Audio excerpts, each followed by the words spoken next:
This week's crystal grid is charged to amplify and bless all with the highest vibration of divinely aligned partnerships in all forms, providing the frequency of pure organic divine love, purposive connections, unity, fellowship, and reveal the higher spiritual truth of all relationship journeys. Don't forget to check your rising sign for greater clarity as to how your sun sign horoscope may show up, and your moon sign for the less prominent side story of the week.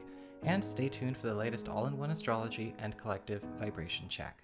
Hey there, everybody. It's time for another weekly all-in-one astrology episode. And in this video, we are talking about the lunar eclipse in Sagittarius, which kind of makes this not so much a weekly astrology talk because we're talking about something that's we're going to be feeling it, right now. I mean, a lot of us are already feeling this gateway right now, but we're feeling this all the way from the 26th of May through about Labor Day, end of August, beginning of September. And it really sets the tone for this period of drastic acceleration and graduation from a lot of life circumstances. We're talking about that here in a sec. But before we do, I do want to mention to everyone, if you're new, remember, if you want to see what houses or areas of life are affected for each sign, please open the link in the down bar below. This is how I am doing astrology right now. And I also want to ask that people give a look at a video that I published 2 years ago on astrology, consciousness, and existence. And it was a video that I posted in the hopes of getting people to expand their understanding of how this universal energy, universal alchemy works, and to also help clear and dismantle a lot of that artificially empowered, spiritual victimhood, astrology victims, all of that kind of stuff, to just hang it up. We've got to stop living that way, right? Are you going to be one who is a being whose life is full of meaning because you choose and you work with these things, right? You are a part of this energy. You are this universe. This is you going to work. Or are you going to be just an object in the universe at the mercy of its circumstances? That is a very big part of this lunar eclipse in Sagittarius, because this lunar eclipse in Sagittarius is all about graduation. Follow the link in the down bar below. I'll put that in the description bar as well. So this eclipse in Sagittarius is not alone in its work. It is also square to Jupiter in Pisces. It is trine, loosely, to Chiron in Aries. And so we actually have a forced and very powerful acceleration of the growth of everyone on the planet where they need to grow the most. Now, of course, again, you can look at the down bar below and see what areas of your life these energies are having the highest impact and are going to be presenting into the rest of your life from. But a lunar eclipse in Sagittarius does just that, right? Sagittarius, it's the sign that is essentially the embodiment of the expansion of consciousness. It is the sign of the expansion of the self, of the wisdom of the self, of the designs of the self, and the ability to actually ascend to higher levels. A lot of areas of your life are going through this massive transition where you're getting a chance to swap out of one type of reality, one type of existence, one type of life stream into something completely different. Because this square that is being made to Jupiter is essentially pushing out something that has been either a comfortable normal, or maybe just an uncomfortable normal, or a self-imposed normal that ultimately is overdue to be dropped, dismantled, and cleared, regardless of how attached we are to it, so that Jupiter can bring in something that is vastly superior, something that is more in alignment with your highest self, more in alignment with the highest interest of all concerned. But it does also harken back a bit to that get smarter energy that we've been seeing with the Pluto retrograde. So everyone's also, we're all going to be going through this learning curve, right? going through this massive clearing of our belief systems, clearing of any kind of imprints that are going on within us. We've been talking about that a lot. But it's also a time to be learning, right? We are taking on new skills, taking on new communications, taking on new expressions of self, new roles, new purposive opportunities that are actually bringing in more love, more advancement, and allowing everyone to step into a higher quality of being. Because of this big swap that's going on, it is going to feel like stepping into a parallel self's life, right? A parallel you, where you might be actually walking in the life stream that could have actually been and has been running this whole time. And that's how it's going to feel wherever it is in that part of your chart, whether it's for love, whether it's for travel, whether it's for your life's work, your creativity, your spiritual practice. But it is an advanced self. It is a more evolved self, a more highly capable, talented, and better set up self. So if you have been feeling like you have been held back because you have to maintain a certain persona, a certain personage, or possibly maybe even a certain type of way of carrying about your work, performing your life's work, performing your spiritual practice because of, I don't know, maybe you're capitulating to the self-imposed issues of another person or the imposed issues of the external, peer pressure, market pressure. Anything stuck in the past is getting its ass kicked by this energy. And you don't want to be one of those either. Because with this lunar eclipse, everything is, as I said last year, being expected, demanded, and pushed to advance. Now, if that means, look, everyone gets pushed over the bump, over the threshold, and then they'll have to just kind of like recover later, so it is. That might be a good way to get some people, on the right track where they've not been on the right track. But this is a big boost for everybody. It's a very powerful message, which essentially gives off the air of the universe, source, great spirit, prime creator, God, however you want to phrase it, and Gaia herself are like, I am really sick and tired of holding a planet, holding a universe where distortion, discordant activity, and ill health is permitted to exist. So it's time to accelerate the advancement of, everyone that is here to actually be in a position to now go through that evaluation. How are you doing? What do you need? What's it going to take to make this happen? Do you want the blessings of Jupiter are here? What more do you need to go to work in this area of your life to really turn it into something much stronger for yourself? What are you going to need? Because it's here. But we're not going back. We're not going to do yesterday again. All right, so let's have a look and see what is going on with the collective vibe check. Remember, this is talking about the atmospheric conditions of our shared reality experience. So you can see this as sort of like a supplement, a bit of a pile-on onto, the zodiac scopes and onto the astrology. What else is also going on in the field? Well, as far as spiritually, what's going on in the etheric, what we're kind of feeling on, as it goes through and affects us here in the physical, we've got the Four of Swords reversed. This week is going to be quite up and down. Nothing stays consistent one day to the next, it seems. And that might actually be a very good thing, because I'm seeing a lot of static cycles, a lot of things that ultimately have been stuck in a holding pattern or stuck in a particular way, getting shook apart. Now, the Four of Swords reversed, however, is also indicating that there are a lot of overnight transitions going on this week, so we are all going to need to be ready to respond to stimuli in our lives that are showing up, whether it's just dealing with it, answering it, maybe even calling in it, it in further, right? Accepting that love or accepting whatever's coming our way. The Four of Swords reversed is indicating that it could actually be quite exhausting, quite overstimulating.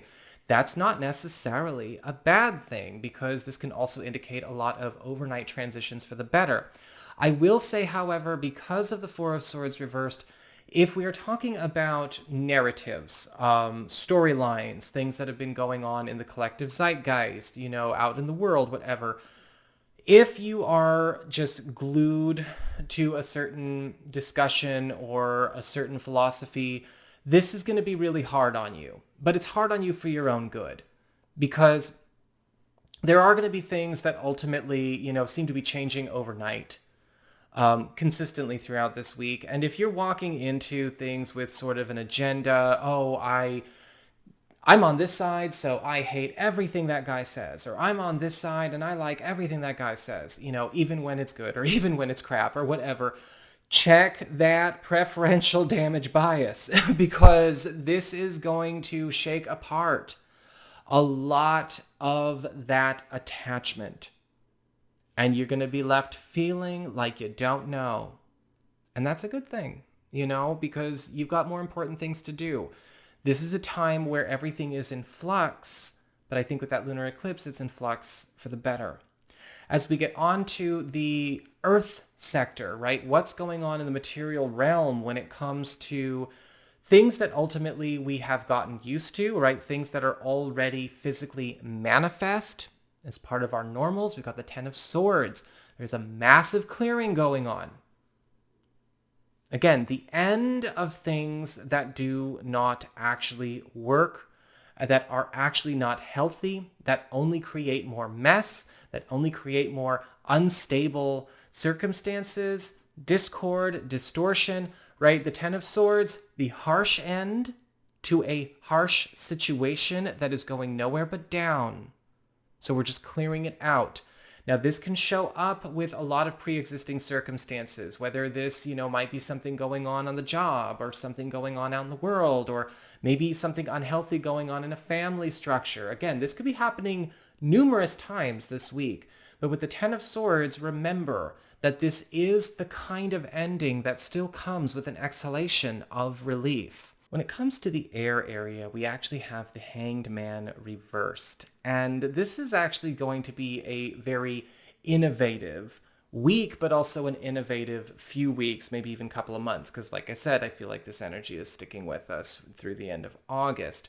And with the Hanged Man reversed, there is this epiphany, eureka type of energy, where a lot of solutions in the form of inventiveness, but also even opportunities that could, improve the quality of life for everybody, that ultimately have been either obscured, drowned out, blocked, or whatever, are actually free to be seen, to be visible by those that need them most. There's also this life swap going on, where that sort of in between, and you've heard me say it before, that middle man, middle woman, middle person that kind of got in the way, that kind of soaked up all the energy, is lifted out. And we as a collective have to learn to let go of the unhealthy attachment to presenters, the salespeople, the performers, the influencers, the divinely inspired minds behind what actually is helping people are finally having their day. And the presenters and the go-betweens and the handholders and the salespeople and the models and the influencers step back. And how this shows up in your own personal life, your own personal experience, well, you know what? It could be that all of a sudden you have credit going where credit belongs. Not in an egotistical way.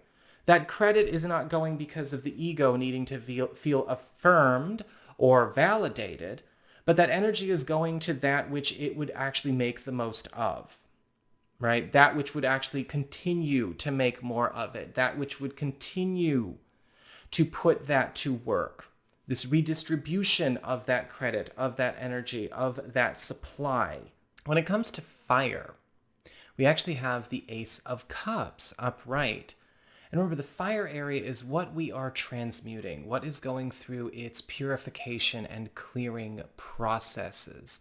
And with the Ace of Cups, there actually is a purification of the perception, expression, and bonds of love themselves.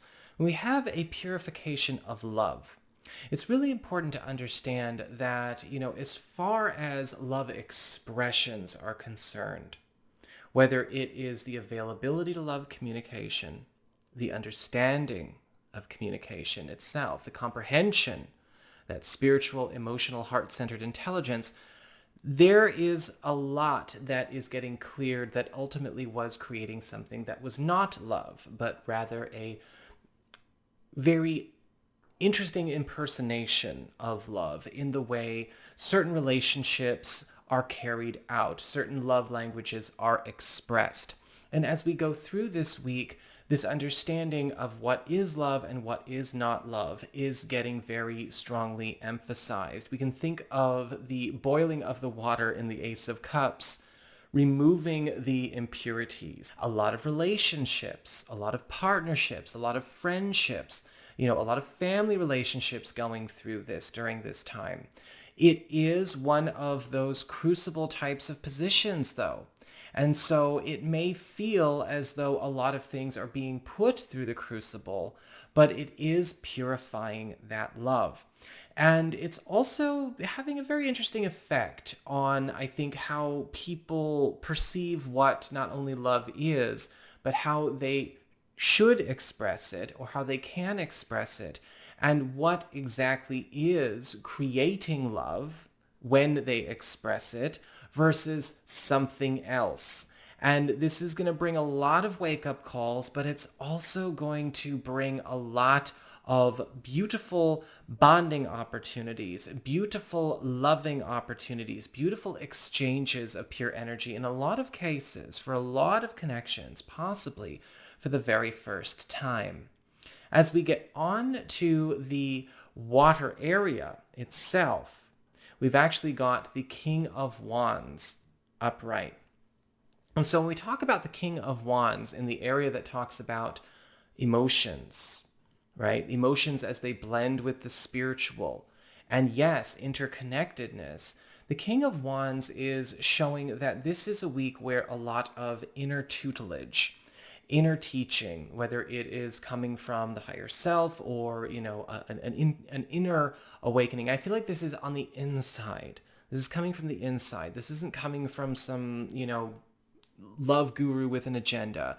This is something where a lot of relationships, as well as creative skills, spiritual skills, are going through their own advancement process. And, be prepared. A lot of things are going to feel kind of weird this week because all of a sudden what is actually natural to you is turning back on. A lot of people, I feel, with the King of Wands are going to be feeling very, very much young and youthful again, because there's a revitalizing energy to this as well.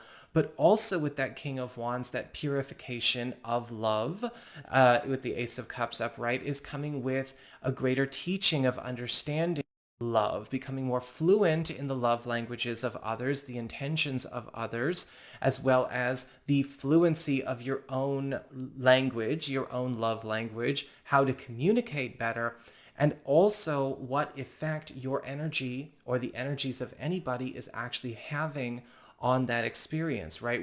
There's this huge focus, hence the grid, on divinely aligned connections, divinely aligned love communications across the board, platonic and romantic. And so this tutelage, this sort of higher self, divine guidance tutelage, is also helping everybody to get back on the right path and practice when it comes to the expression of their own true love, the expression of their own true self in the form of love, getting away from anything that might be a misunderstanding, a miscommunication, or even a blind spot, because the King of Wands is also illuminating a lot of emotional blind spots over the course of this week. And that, coupled with the Ace of Cups, is going to create a lot of more emotionally pure relationships, Again, regardless of the type of relationship it is. So that is what I've got for you guys. I hope you enjoyed it. If you did, don't forget to like, share, and subscribe. You know I appreciate it. And should you ever want to get a session with me, you do need to go on ahead to my website. It's integrativemysticism.com.